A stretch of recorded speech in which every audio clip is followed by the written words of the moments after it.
আল্লাহর আদেশ যেমন নামাজ, রোজা, হজ, যাকাত, সদকা প্রদান করা এবং আল্লাহর নিষেধ যেমন সুদ, ঘুষ, হারাম, জিনা, বেপরদা ইত্যাদি পরিহার করে চলাকে ইবাদত বলে। তেমনি ভাবে নবী রাসূলের দেখানো পথ অনুযায়ী একে অপরের সঙ্গে উত্তম আচার ব্যবহার করাও ইবাদত। মূলত ইবাদতের মাধ্যমে আল্লাহর আনুগত্য ও দাসত্ব প্রকাশ করা যায়। ইবাদতের মধ্যেই রয়েছে মানবজাতির কল্যাণ। ইবাদত হচ্ছে আরবি শব্দ। এর অর্থ আনুগত্য করা, দাসত্ব করা, গোলামি, বন্দিগি, বিনয় প্রকাশ করা এবং নমনীয় হওয়া। ইসলামী পরিভাষায় দৈনন্দিন জীবনের সব কাজকর্মে আল্লাহর বিধি বিধান মেনে চলাকে ইবাদত বলা হয়। ইবাদতের তিনটি ক্ষেত্রে বিভক্ত।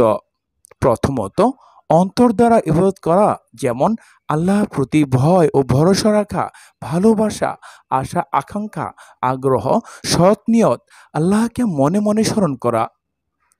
দ্বিতীয়ত হচ্ছে মুখের ভাষা ও অন্তর দ্বারা ইবাদত, যেমন তাসবিহ, তাহলিল, দোয়া ও জিকির পাঠ করা।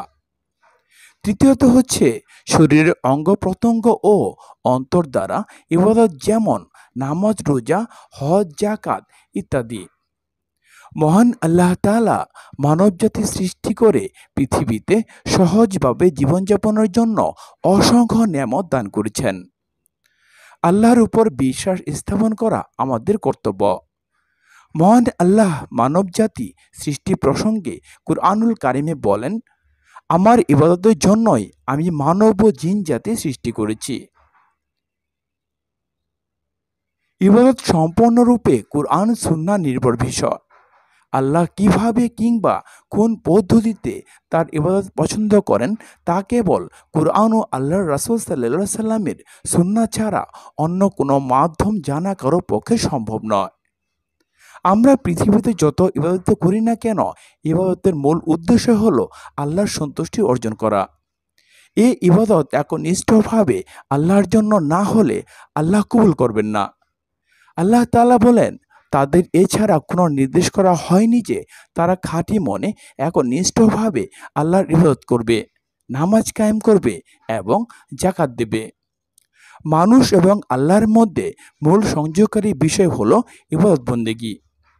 ইবাদতকারী প্রত্যেক ব্যক্তি আল্লাহর প্রিয়, ইবাদতহীন ব্যক্তি শয়তানের বন্ধু।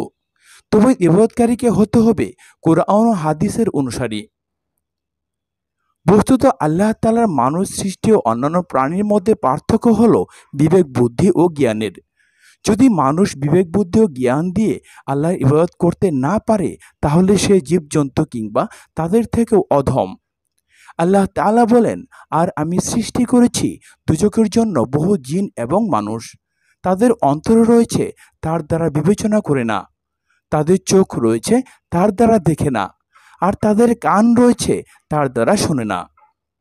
আল্লাহর আদিষ্ট কাজগুলো পরিপূর্ণভাবে আদায় করে ব্যবসা বাণিজ্য, চাকরি ও অন্যান্য কাজ এবং বৈধ পন্থায় সম্পদ উপার্জন করা ও দুনিয়ায় সব ভালো কাজ করা ইবাদত।